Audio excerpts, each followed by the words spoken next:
This is a message about forgiving those at OC Fair who treated me wrongly. I've been going to OC Fair for many years. Most of the years I would get a season pass and attend all the events. In the last few years I just go for a few days, trying to find the discount times. And I was there yesterday, 2016 opening day, July 15. And I waited in line, long line, because the first, from 12 to 1 as it opens, as the gate opens, everybody there gets in free. And so I had gotten there at around 11 a.m. Actually, I was there at 10 a.m. in the parking lot, and then 11 a.m. in the line. And slowly the line started moving. And I just waited patiently, like a good boy. This white lady comes up, white security lady. Not even a name tag. That's how arrogant they can be, you know. They don't have to identify themselves.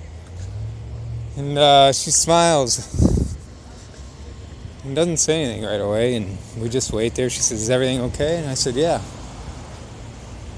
And there's this black family in front of me. They said, "Yeah, everything's fine." And she walked away. And the line continued to move very slowly. Of course, they're doing what I call security theater. It's just a show of trying to pretend how careful they are, searching through all the obviously no danger housewives' purses. They go through all these housewives' purses on a regular basis at every event. And anyways, they should have a line for people without bags, you know. I'm a man, single. They should have a line for people like that. But anyways, I waited patiently, and then I saw another line moving on the far left. I was in the middle. And last year I was there at the opening day too. And after they let all the disabled in on that line over on the far left, they opened it up to everybody and started moving. So I thought they were doing the same thing. But they changed it this year. They just were using it for vendors and other performers at the fair, which I didn't realize at first. I stood there dumbly, sort of, with this little ticket in hand, because they had handed out these little tickets, you know, which were actually raffle tickets.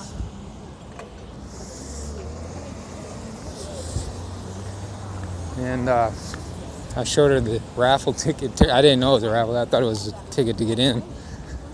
And the guy looks at me like I'm trying to fool him. Okay, that's not it. What kind of ticket is that? Anyways, we didn't need tickets because it was a free day. I mean, it was a free hour. So, anyways, then he sees the cross around my neck. He says, "Are you here for the mission work?" You know, I don't know what the heck he was talking about. I think he was trying to mock me, actually. I said, "No, I'm just waiting to get in." He said, "Well, this is for vendors, etc. only." So I turned around and went back over to my spot in line, which hadn't moved much at all. And after a few minutes, that same lady comes back, the same no name tag security lady, white lady. And nobody's making a fuss there. But she seems to instigate the people. There was a lady in a wheelchair who thought I might be cutting in line, I guess. And I said, well, I had been over I had moved over because I thought they were opening up the other line, and I came back because they told me they weren't. Yeah. I was just trying to go. And then, with those words, the white security lady pounced and said, well, if you get out of line, you can't come back in line. Well, that would have meant a lot of people had to go to the back of the line because there were families with kids moving around and running to the restrooms. So they had been waiting for 2 hours. But I was the only one she sorted out, you know. And I realized this is for a show of security, and so a false show of how unprejudiced they are. Because most people in the land were minorities, actually, people of color, Latinos and others. And so I realized what was going on.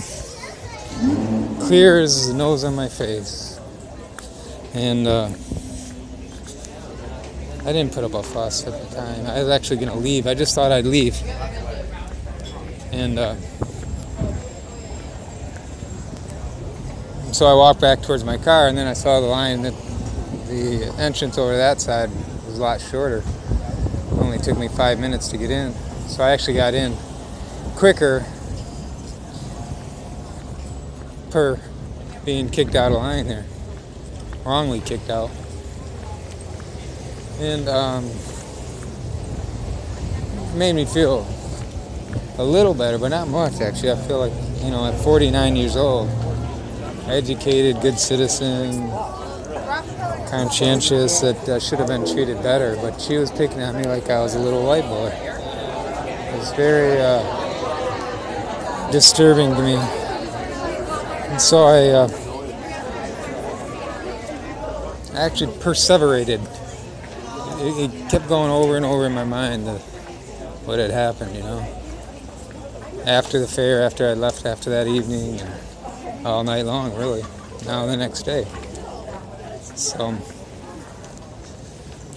this message is about forgiveness. I'm trying to forgive because it's bothering me. It's Orange County legalism is what it is. It really upsets me and angers me. And so I asked for the Lord's help in forgiving. Only Jesus can help us forgive, because by holding anger and hard feelings towards this person actually does me more damage than does her. So I need the power to forgive. I need the power to forgive, which only Jesus provides. So I ask for that power to forgive. But at the same time, I also ask for the Spirit to transcend the hearts and minds of some of these Orange County government workers, and government workers in general, who do tend to have a feeling of superiority over, non-government workers from top down. That's the nature of the beast. They like power. They need to exercise it every now and then, and it usually comes out in bursts. Or in little things like what happened to me at the OC Fair. It's them that need the help, and I need the help to just let these things roll over me and not be bugged by them for too long. So hear my prayer, Lord, Father, Son, and Holy Ghost. Hear my prayer.